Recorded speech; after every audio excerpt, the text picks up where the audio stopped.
El día de hoy vamos a ver un nuevo tema relacionado con lo que significa el comercio internacional. Cuando hablamos de comercio internacional debemos plantearnos una pregunta importante. ¿Qué determina que un país importe o exporte un determinado bien? Bueno, la especialización de un país en la producción de ciertos bienes está determinada por su ventaja comparativa, como habíamos explicado en algunos temas precedentes y también en algunas asignaturas relacionadas. Es decir, su capacidad para producir un bien a un menor coste de oportunidad respecto a otros países.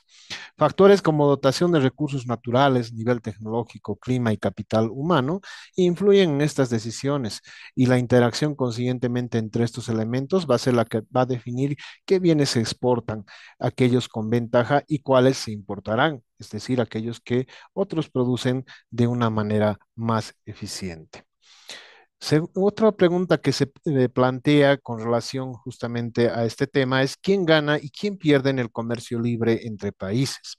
En términos generales, el comercio libre genera ganancias netas para la sociedad al permitir que una asignación más eficiente de los recursos se produzca en el sistema económico. Sin embargo, hay ganadores y perdedores.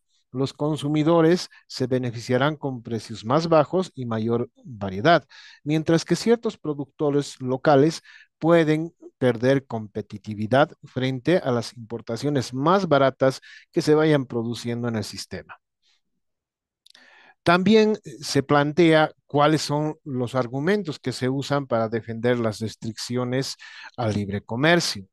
Existen principales argumentos que también ya lo hemos mencionado, pero los recordamos. La protección del empleo es una de esas, en industrias locales fundamentalmente. La seguridad nacional, evitando la dependencia justamente en sectores estratégicos para los intereses nacionales. Apoyo a industrias nacientes que aún no son competitivas. La defensa frente a la competencia desleal, es decir, hablamos acá del dumping y de los subsidios que se pueden producir o se podrían producir, y el uso de restricciones como herramienta de negociación internacional. Analicemos ahora el equilibrio sin comercio. ¿No? Supongamos un país aislado del resto del mundo que produce acero y el mercado del acero obviamente que esté conformado por compradores y vendedores del acero del propio país. Ningún otro país en este escenario importará o exportará acero. Bueno, observando la gráfica de este escenario sin comercio, vamos a ver que se presenta una intersección entre la curva de la oferta y la demanda. No olvidemos que esta recta descendiente, de que desciende con una pendiente negativa, es la demanda y esta curva, esta recta ascendiente constituye la oferta. La intersección es el punto de equilibrio. Es decir, esta intersección va a determinar justamente algunos elementos importantes que se obviamente manifiestan en este equilibrio sin comercio. Uno de esos es el excedente del consumidor, ¿no? Entonces, el área bajo la curva de la demanda y sobre el precio representa el excedente del consumidor, es este, ¿no es verdad? Está debajo de la curva de la demanda y encima del precio, representa estos puntos en rojo que están justamente de un sentido horizontal hacia el punto del equilibrio. Pero también observen ustedes que se presenta el excedente de los productores, ¿no es verdad? Que sería el área sobre la curva de la oferta, esta es la curva de la oferta, y que está por debajo del precio del excedente del productor, ¿no es verdad? Entonces, justamente es esta línea segmentada, ¿no es verdad? En puntos rojos. ¿Cuáles son los resultados del equilibrio sin comercio? Uno, los precios domésticos se van a ajustar a la oferta y a la demanda. La suma de los excedentes del consumidor y del productor se va a ser medida a través de la suma total de los beneficios obtenidos por los compradores y los vendedores. Es decir, en un mercado de esta naturaleza aislado, el bienestar económico se va a limitar a la eficiencia interna. No existe participación en los mercados globales, por lo que tampoco se pueden aprovechar ventajas comparativas ni tampoco la competencia internacional. Consiguientemente, si un país decide realizar comercio internacional, deberá importar o exportar el mismo bien. Bueno, usualmente también vayamos un poco a la experiencia que surgen a partir justamente de estos precios mundiales y el término de la ventaja comparativa. En general, los países no importan y exportan simultáneamente el mismo bien homogéneo. Esto depende fundamentalmente de los precios relativos. Si el precio mundial es más alto, se exportará; si es más bajo, se importará. Aunque existen excepciones en productos diferenciados por marca, calidad o características específicas. Veamos ahora un poco los precios mundiales y la ventaja comparativa. Fundamentalmente vamos a observar que los efectos del libre comercio pueden verse comparando justamente estos precios domésticos de los bienes sin comercio y los precios mundiales establecidos. El precio mundial reflejará los precios relevantes en los mercados mundiales y de esta manera un país será exportador o importador de un determinado bien. Consiguientemente, el precio mundial actuará como referencia para determinar si un país debe importar o debe exportar. La decisión final dependerá si el precio doméstico es mayor o menor al mercado mundial. La ventaja comparativa, consiguientemente, permitirá identificar cuál es la mejor estrategia para maximizar los beneficios.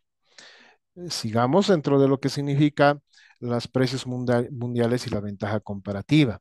Si un país tiene una ventaja comparativa, consiguientemente, el precio doméstico será menor que el precio mundial y el país será un exportador de ese bien. Esto obviamente, también recordemos, se va a producir cuando un país tenga menor coste de oportunidad, ¿no? Es decir, si su precio interno será más bajo que el internacional y en este caso obviamente le convendrá ser exportador. Esto permite a sus productores vender a un precio más alto en el mercado internacional, generando obviamente ingresos adicionales. Este aspecto es importante dentro del enfoque dentro del ámbito de lo que significa el periodismo económico, ¿no? Porque nos permite comprender estas dinámicas y nos permite también justamente a partir de estos elementos poder explicar de manera adecuada a nuestro público lector, ¿no es verdad? O bien al público que estamos informando a través de esta actividad. Si un país no tiene una ventaja comparativa, el precio doméstico estará más alto que el precio mundial. Consiguientemente, el país será un importador de este bien, ¿no? Es decir, esto significa que si el precio interno tiende a ser, digamos, mayor que el precio mundial, ese país es menos eficiente produciendo ese bien. Consiguientemente, lo que queda es a lo que necesita este país para atender esa demanda es justamente convertirse en importador. Los consumidores se beneficiarán al acceder a estos bienes más baratos y de mejor calidad por una decisión obviamente que el país va a tomar sabiendo, reconociendo que no tiene las suficientes competencias o tecnologías para producir ese bien.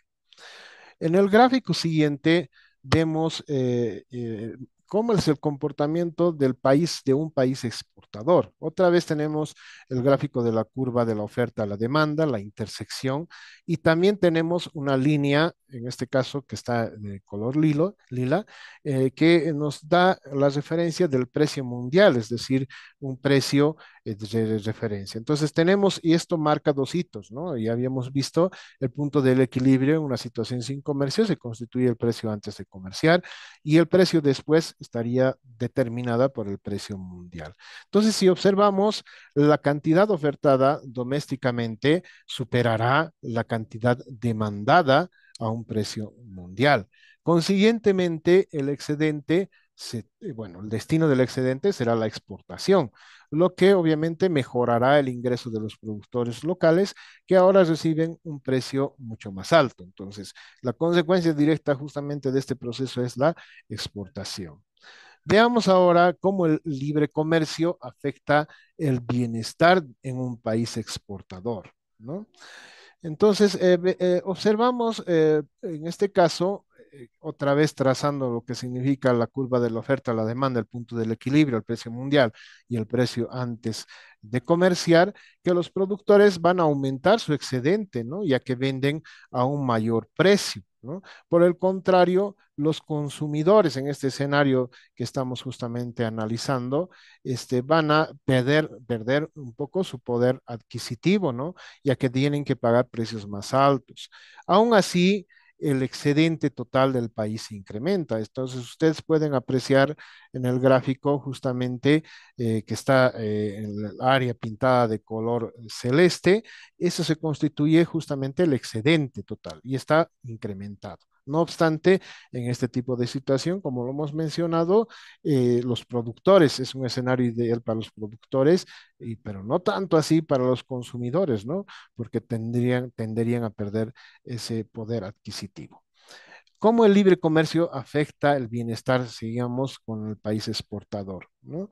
Entonces, nuevamente trazando estos gráficos, vamos a ver que se genera un excedente de consumidor antes de comerciar y se genera un excedente del productor también antes del comercio. Entonces, viendo esto, se visualiza cómo el excedente del productor y del consumidor se va distribuyendo bajo el precio inicial antes de abrirse el comercio, ¿no?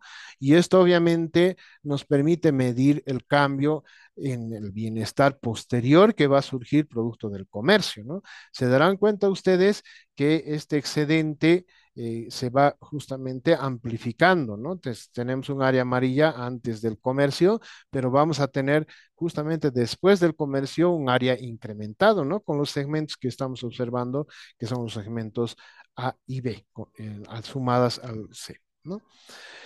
También observamos en este gráfico cómo justamente se va distribuyendo tras el comercio y cómo el área del excedente del productor se amplía debido al aumento del precio y principalmente del volumen de producción, ¿no? Entonces, obviamente es un escenario bastante interesante y deseable por parte de, en este caso, del productor. Pero obviamente en el caso del consumidor tiende a reducirse su excedente, ¿no?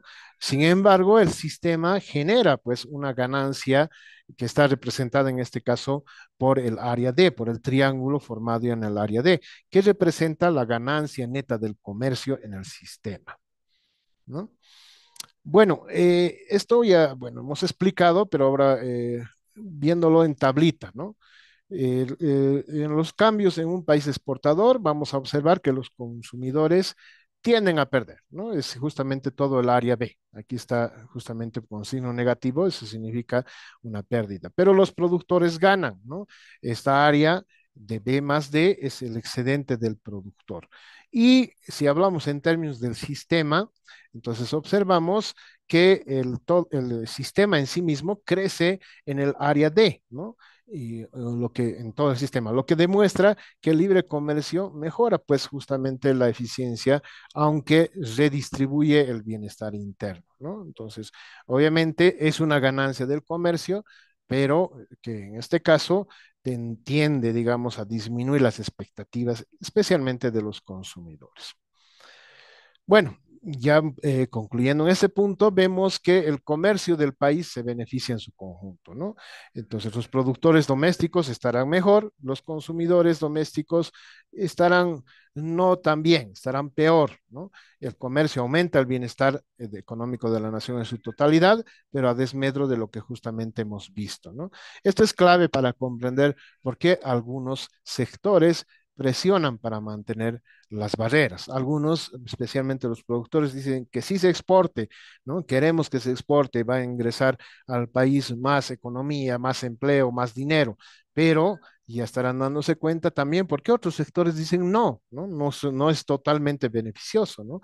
Especialmente los consumidores bueno, van a optar por pedir barreras, ¿no? Para decir no, necesitamos eso que se redistribuya dentro del mismo país. Comercio internacional en un país importador. Veamos ahora este escenario, ¿no? Si el precio mundial, en el caso nuevamente del acero, es más bajo que el precio doméstico, entonces el país será un importador de acero cuando se lo permita el comercio internacional. Esto significa que cuando el precio mundial justamente sea inferior al doméstico, se tenderá a la entrada de importaciones y esto ocurre obviamente con bienes que se producen de una manera más eficiente, ¿no? En términos de lo que significa el proceso del comercio, ¿no? En el exterior me refiero, ¿no? Entonces se dice consiguientemente los consumidores domésticos desearán comprar acero al precio mundial más bajo, ¿no es verdad? Esto implica que estos consumidores van a ganar al pagar menos por el bien importado. La mayor accesibilidad y la variedad del producto va a generar un aumento en su bienestar. Al final, al consumidor lo que le interesa desde el punto de vista económico es justamente que el precio sea mayor bajo, ¿no? Está justamente la denominación del excedente del consumidor, ¿no? Que también lo hemos analizado en temas previos o en asignaturas relacionadas.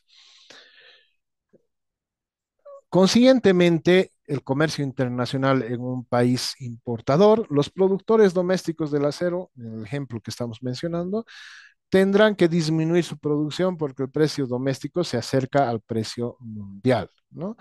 Este escenario, los productores locales van a perder competitividad, ¿ya? Ya que deben bajar precios o bien reducir su producción. Esto puede derivar desde el punto de vista de estos productores en pérdidas, cierre de empresas o despidos, ¿no? Que son generalmente los argumentos o lo que arguyen para que obviamente no se produzca un escenario donde se fomenten barreras, ¿no? Y más bien se les permita a ellos exportar, ¿no? Y obviamente una de las cosas que también ellos manifiestan es que se va a perder la competitividad, ¿no? Aquí tenemos el gráfico nuevamente, donde visualizamos la diferencia entre la cantidad ofrecida y la demandada domésticamente a un precio mundial.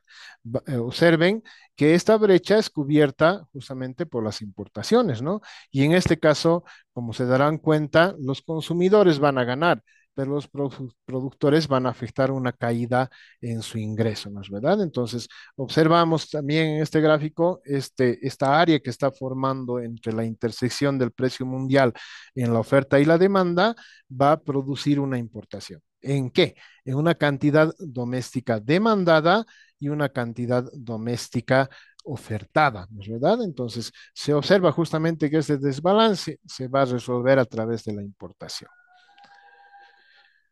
Bueno, con relación, digamos, a estos elementos importantes, siempre es importante determinar que este proceso, este flujo, va siendo determinante, ¿no? A la hora, justamente, reitero, de que nosotros podamos explicar estos fenómenos. Bueno, continuamos. ¿Cómo el libre comercio afecta al bienestar de un país importador? Otra vez observamos en la gráfica y vamos a bueno, segmentar algunos elementos de esta gráfica y observamos ahí justamente que este gráfico muestra el principio de la ventaja comparativa, ¿no es verdad? Entonces, que ya habíamos justamente manifestado a través de las explicaciones previas. Y también observamos un fenómeno bastante interesante, ¿no es verdad? Que es el área C formado en el triángulo, justamente que se va produciendo en este proceso. Justamente observamos, además en la gráfica, que si bien este proceso entra en un desmedro, como por ejemplo en el área C que estamos viendo, en desmedro de lo que significan los productores, los consumidores van a acceder a bienes más baratos, ¿no? Ampliando sus excedentes. Y esto obviamente significa una pérdida parcial, pero nuevamente, si lo vemos desde el punto de vista de todo el sistema económico, vamos a observar que pese a esta pérdida parcial que va surgiendo a partir de las expectativas de los productores, el resultado agregado es una ganancia neta para el país, justamente evidenciado en el incremento del excedente total. También observamos en este gráfico cómo el precio que baja a nivel mundial amplía el área del excedente del consumidor, ¿no es verdad? Del área C, por ejemplo, estamos viendo que justamente se va ampliando al consumidor, inclusive con lo que significa el área A formado por ese triángulo, ¿no? Un conjunto de figuras que en este caso es ese triángulo. Entonces observamos que el excedente del productor se va a contraer. Sin embargo, la diferencia entre las cantidades ofrecidas y demandadas internamente van a corresponder a un volumen de importaciones que va a cubrir en definitiva el déficit de la producción nacional. También observamos en este gráfico que antes de abrirse el comercio, ¿no? Que están ustedes evidenciando, el precio doméstico se mantenía elevado, lo que limitaba el consumo y reducía el excedente del consumidor. Sin embargo, este excedente, representando la diferencia entre lo que los consumidores están dispuestos a pagar y lo que efectivamente pagan, condicionaría al final el precio interno autárquico, lo que obviamente implicaría en una serie de beneficios, ¿no? Del excedente del consumidor que están representados aquí por las áreas A, B y D, ¿no? Que se va a constituir justamente a partir de lo que significa el mecanismo de las importaciones. Bueno, aquí nuevamente observamos en este cuadro comparativo cómo justamente en el excedente del consumidor, hace rato estaba producto de las exportaciones negativos y ahora tenemos positivo, ¿no es verdad? Tenemos un área de B más D. En el caso de los productores, menos B. Significa que justamente esta expectativa no es muy conveniente para el caso de los productores. Sin embargo, en el caso del excedente total, igual existe un incremento. Lo que nos muestra cómo se incrementa el excedente total y al final también en este proceso de importación, las ganancias se van incrementando, ¿no? En este proceso. Como conclusión, podemos ver en este caso justamente que los productores domésticos de un bien, ya bajo el mecanismo de importación, estarán peor, pero sin embargo los consumidores domésticos estarán mejor. El comercio aumenta el bienestar económico de la nación porque obviamente las ganancias de los consumidores van a ser superiores a las pérdidas de los productores, ¿no? Esto obviamente pese a esta pérdida, significa que los recursos liberados se van a reasignar hacia actividades más productivas, conforme obviamente a la lógica que hace un momento hemos visto de la ventaja comparativa, ¿no? Bueno, con relación a lo que significan los cambios en el bienestar, ¿no es verdad? Con las ganancias y pérdidas en el comercio internacional.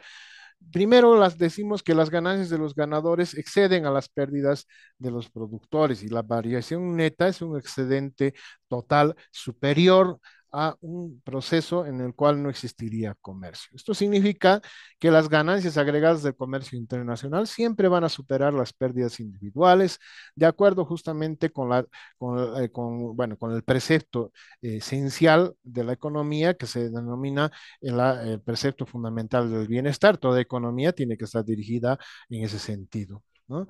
Y mediante la distribución de estas ganancias, que generalmente se realiza a través de diferentes políticas redistributivas y demás, van a ser obviamente también van a apoyar en todo lo que significan los procesos de corrección de asimetrías que podrían surgir en el proceso, ¿no? Entonces, esto de una u otra manera podría compensar, ¿no? A través de los fondos de compensación o políticas industriales para que justamente se aminore esta pérdida. Hablemos ahora un poco de los aranceles, ¿no? Los aranceles, ¿qué son? Son impuestos a los bienes importados y aumentan el precio de los bienes por encima del precio mundial, ¿no? Obviamente porque toman en cuenta la cuantía del arancel al precio mundial. Ahora, ¿esto qué significa?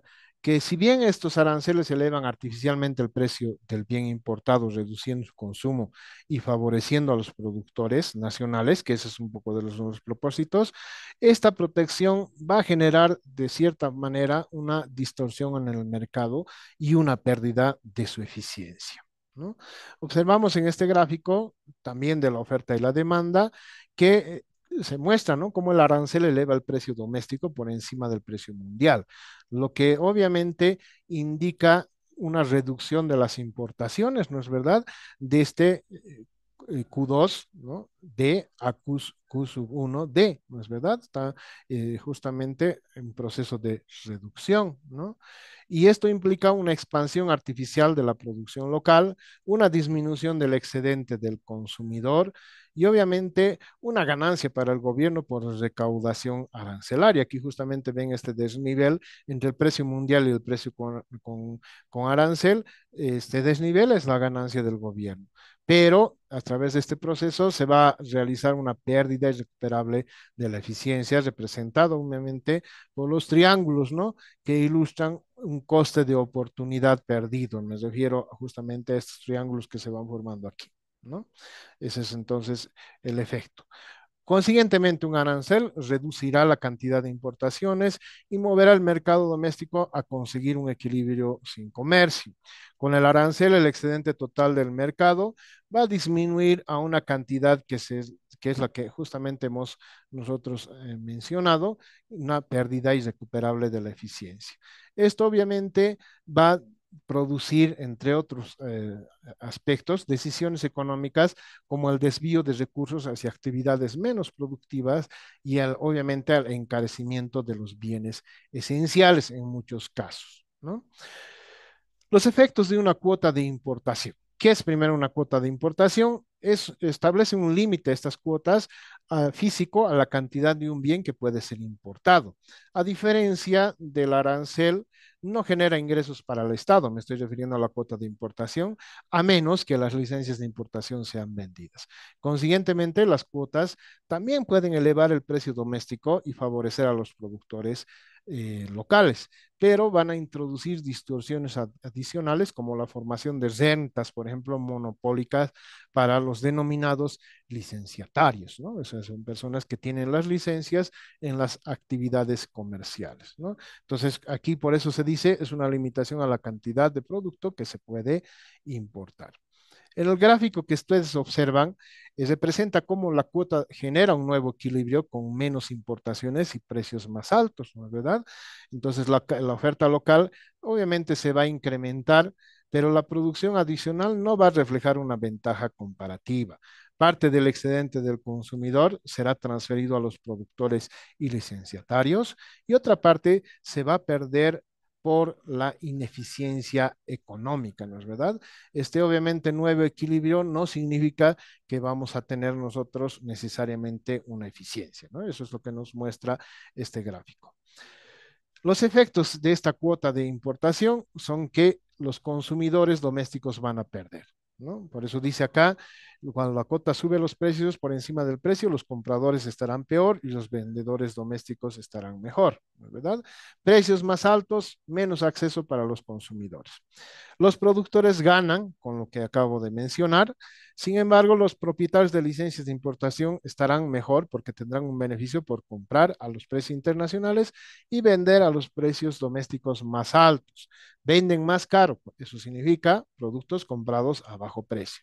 La intervención va a favorecer a grupos específicos, pero a diferencia de los casos anteriores analizados, va a reducir el excedente total del mercado, ¿no es verdad? En este caso, generando qué cosa? Generando un proceso de desincentivo, ¿no es verdad? De lo que significan los procesos de la eficiencia. Bueno, también observamos que con las cuotas del excedente total va a decrecer justamente lo que significa el excedente del mercado, pero va a aumentar la pérdida irrecuperable de la eficiencia, ¿no? Ahora, ¿esto qué implica también? Que la captura del Estado por intereses corporativos va a agravar esta pérdida. Por eso dice la cuota puede potencialmente causar una mayor pérdida si los mecanismos como los grupos de presión son empleados para distribuir las licencias, ¿no? Esto significa que si se convierte este proceso de la captura del Estado de estos intereses corporativos, se va a convertir la política comercial en un campo de conflicto distributivo, ¿no es verdad? Por las presiones que justamente van a surgir a partir de este proceso. Entonces, consiguientemente, si el gobierno vende las licencias de importación a su valor de mercado, los resultados de los aranceles y de las cuotas a la importación serán los mismos. Esto significa que justamente el efecto económico de la cuota sí es equivalente al de un arancel, pero ambos instrumentos elevan los precios domésticos, benefician a los productores locales, perjudican a los consumidores y lo más importante, ¿no? En términos de eficiencia, generan pérdida de la eficiencia. Aunque políticamente se perciben de una manera, digamos, distinto, pero las implicaciones que pueden tener institucionalmente, dependiendo obviamente del caso, puede o el gobierno optar por uno o en otro caso. Y esto obviamente va a marcar una diferencia, implicaciones institucionales diferentes a partir del efecto del gobierno si aplica un arancel o en su caso también aplica una licencia de importación, ¿verdad? Entonces puede surgir de esa manera. Bueno, comparando, digamos, ambos, ¿no? Ya un poco, digamos, yendo hacia lo que significa la conclusión de este punto. Ambos aumentan los precios internos, reducen el bienestar del consumidor, mejoran la situación de los productores nacionales, pero causan pérdidas irrecuperables de la eficiencia. ¿No? Desde el punto de vista, digamos, económico, si es que dijéramos si es o no es, digamos, conveniente, bajo la lógica del libre comercio, obviamente no. ¿Sí, no? Por lo que obviamente se recomienda aún en escenarios de libre comercio utilizar o aplicar esto con cautela.